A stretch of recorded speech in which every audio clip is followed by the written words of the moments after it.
Hello and welcome to the Cultured Bumpkin. This is chapter 34 of Anne of Green Gables. If this is your first time, welcome. What I do is I record live, then I take the audio and put it into audiobook form, and you'll have it for free on the Cultured Bumpkin right here. And if you don't like ads, you can join my Patreon to support the show and to get it ad free. That's a big thing. Everything that I post there has no ads. $3 a month. It's like Jake's Netflix, but it'll always be right here. The good Lord willing. Okay, let's get right down to it. Chapter 34 of Anne of Green Gables. Chapter 34, A Queen's Girl. The next 3 weeks were busy ones at Green Gables, for Anne was getting ready to go to Queen's, and there was as much sewing to be done and many things to be talked over, and many things to be talked over and arranged. Anne's outfit was ample and pretty, for Matthew saw to that, and Marilla, for once, made no objections whatever to anything he purchased or suggested. More, one evening she went up to the east gable with her arms full of delicate pale green material. "And here's something for a nice light dress for you. I don't suppose you really need it. You've plenty of pretty waists, but I thought you'd like something real dressy to wear if you were asked out anywhere of an evening in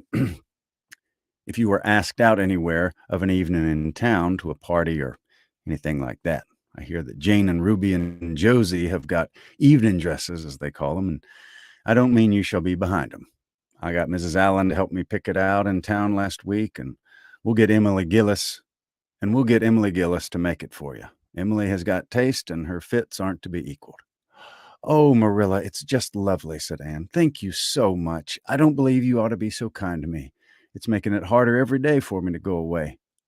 The green dress was made up with as many tucks and frills and shirrings as Emily's taste permitted. Anne put it on one evening for Matthew and Marilla's benefit and recited the maiden's vow for him in the kitchen.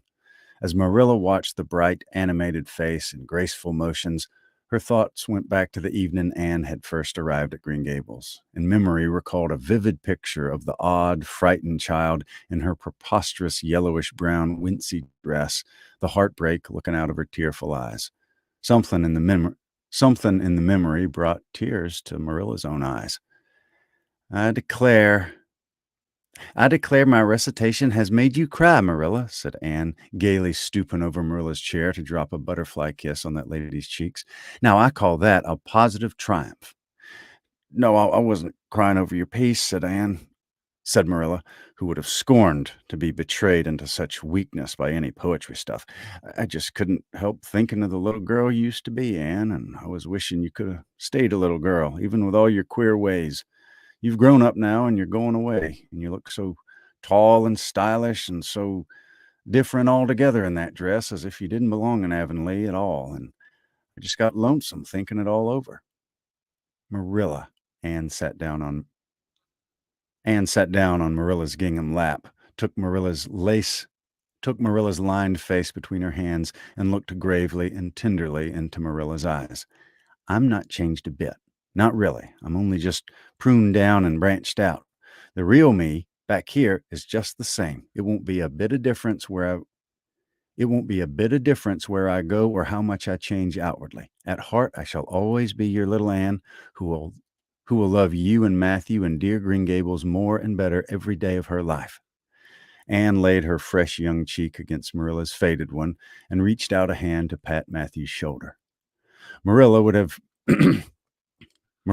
given much just then to have possessed Anne's power of putting her feelings into words, but nature and habit had willed it otherwise, and she could only put her arms close about the girl and hold her tenderly to her heart, wishing that she had never let her go. Matthew, with a suspicious moisture in his eyes, got up and went out of doors. Under the stars and the blue summer night, he walked agitatedly across the yard to the gate under the poplars. "Well, now, I guess she ain't been much spoiled," he muttered proudly. "I guess my putting in my oar occasional never did much harm after all. She's smart and pretty and loving, too, which is better than all the rest. She's been a blessing to us, and There's never been a luckier mistake than what Mrs. Spencer made, if it was luck. I don't believe it was any such thing. It was providence, because the Almighty saw we needed her, I reckon. The day finally came when Anne must go to town. She and Matthew drove in one fine September morning after a tearful parting with Diana and an untearful practical one, on Marilla's side at least, with Marilla. But when Anne had gone, Diana dried her tears and went to a beach picnic at White Sands with some of her Carmody cousins, where she contrived to enjoy herself tolerably well, while Marilla plunged fiercely into unnecessary work and kept at it all day long with the bitterest kind of heartache, the ache that burns and gnaws and cannot wash itself away in ready tears. But that night, when Marilla went to bed, acutely and miserably conscious that the little gable room at the end of the hall was untenanted by any vivid young life and unstirred by any soft breathing, she buried her face in her pillow and wept for her girl in a passion of sobs that appealed her when she grew calm enough and wept for her girl in a passion of sobs that appalled her when she grew calm enough to reflect how very wicked it must be to take it out on so sinful a fellow creature. Anne and the rest of the Avonlea scholars reached town just in time to hurry off to the academy. The first day passed pleasantly enough in a whirl of excitement, meeting all the new students, learning to know the professors by sight, and being assorted and organized into classes. Anne intended taking up the second-year work, being advised to do so by Miss Stacy. Gilbert Blythe elected to do the same. This meant getting a first-class teacher's license in 1 year instead of 2, if they were successful. But it also meant much more and harder work. Jane, Ruby, Josie, Charlie, and Moody Spurgeon, not being troubled with the stirrings of ambition, were content to take up the second-class work. Anne was conscious of a pang of loneliness when she found herself in a room with 50 other students, not one of whom she knew, except the tall, brown-haired boy across the room. And knowing him in the fashion she did not help her much, as she reflected pessimistically. Yet she was undeniably glad that they were in the same class. The old rivalry could still be carried on, and Anne would hardly have known what to do if it had been lacking.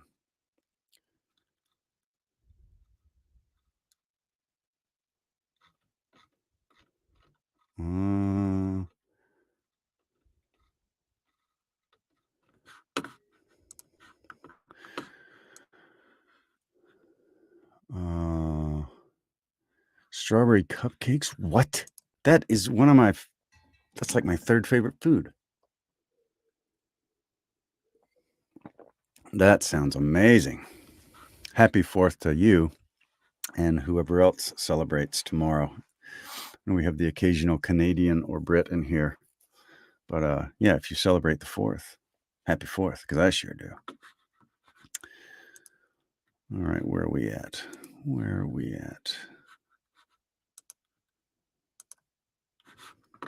All right. I wouldn't feel comfortable without it, she thought. Gilbert looks awfully determined. I suppose he's making up his mind here and now to win the medal. What a splendid chin he has. I never noticed it before.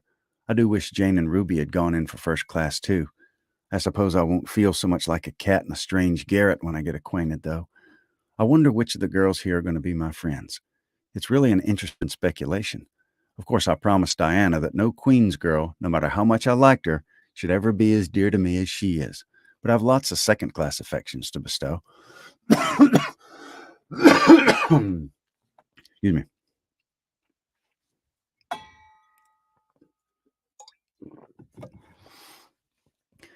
I like the look of that girl with the brown eyes and the crimson waist. She looks vivid and red-rosy.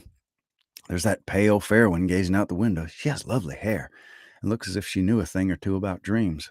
I'd like to know them both. Know them well enough to walk with my arm about their waists and call them nicknames. But just now, I don't know them, and they don't know me, and probably don't want to know me particularly. Oh, it's lonesome. It was lonesomer still when Anne found herself alone in her hall bedroom that night at twilight. She was not to board with the other girls, who all had relatives in town to take pity on them. Miss Josephine Barry would have liked to board her, but Beechwood was so far from the academy that it was out of the question. So Miss Barry hunted up a boarding house, assuring assuring Matthew and Marilla that it was the very place for Anne.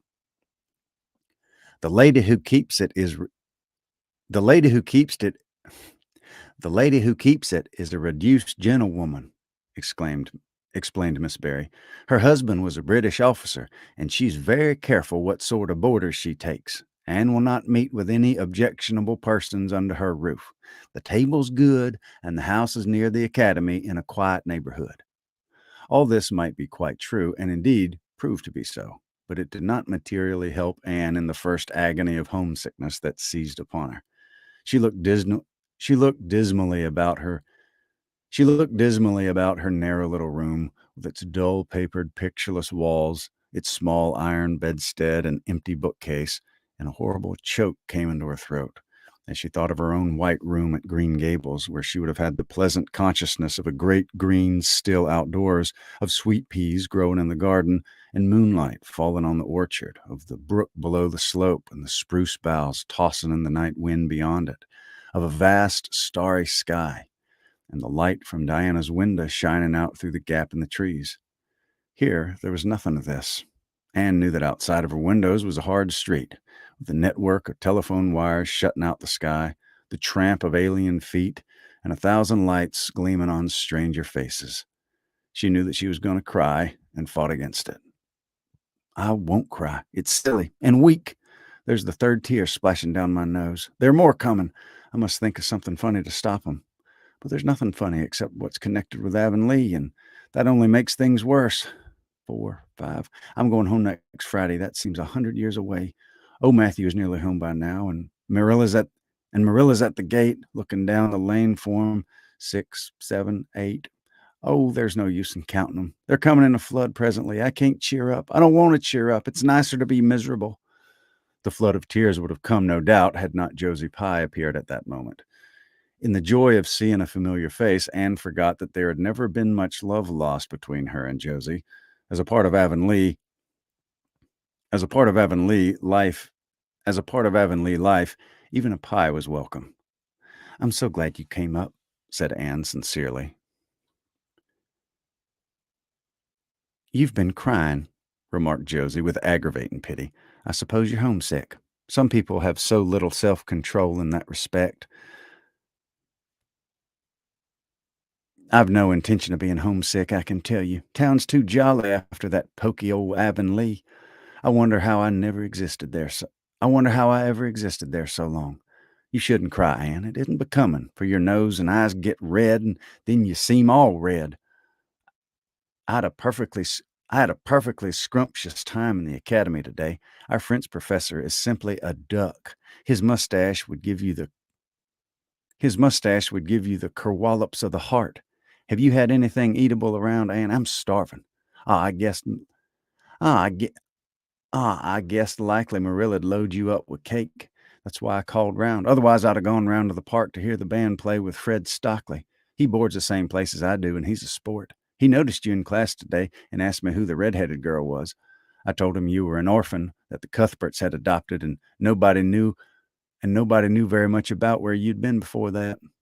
Anne was wondering if, after all, solitude and tears were not more satisfactory than Josie Pye's companionship, when Jane and Ruby appeared, each with an inch of Queen's color ribbon, purple and scarlet, pinned proudly to her coat.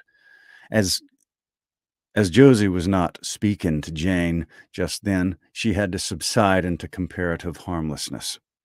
Well, said Jane with a sigh, I feel as if I'd lived so many moons since this morning. I ought to be home studying my Virgil. That horrid old professor gave us 20 lines to start in on tomorrow, but I simply couldn't settle down to study tonight, Anne. Methinks I see traces of tears. If you've been crying, do own up. It'll restore my self-respect, for I was shedding tears freely before Ruby came along. I don't mind being a goose so much if somebody else is being goosey. Cake, you'll give me a teensy piece, won't you? Thank you. Thank you. It has a real Avonlea flavor. Ruby, perceiving the Queen's calendar lying on the table, wanted to know if Anne meant to try for the gold medal. Anne blushed and admitted she was thinking about it. Oh, that reminds me, said Josie.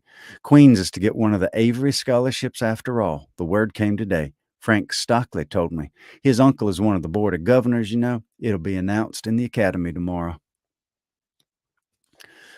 Avery scholarship. Anne felt her heart beat more quickly, and the horizons of her ambition shifted and broadened as if by magic.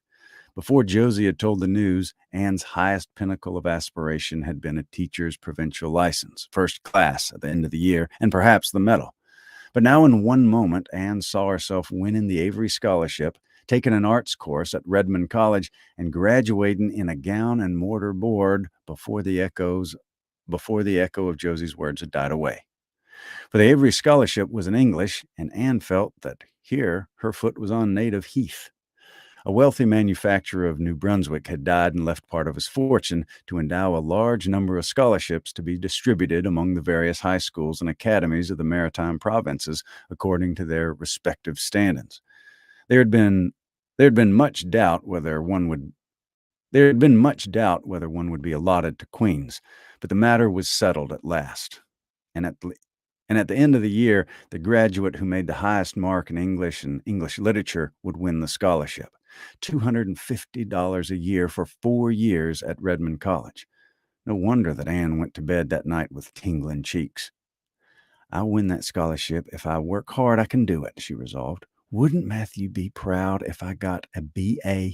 Oh, it's delightful to have ambitions. I'm so glad I have such a lot. And there never seems to be any end to them. That's the best part of it. Just as soon as you attain to one ambition, you see another one glittering higher up still, and it does make life so interesting. All right, that was the end, and end of chapter 34. We only got 35, 36, 37, 4 more left. So, good deal. Well, that was chapter 34, and I will see you hopefully 10 tomorrow evening for the next one. It's hot, and I'm sweating, and I'm going to get out of here and get into some AC. Love y'all, and I will talk to you soon. Thank you, Janet. You too. Enjoy the cupcakes. Eat one for me.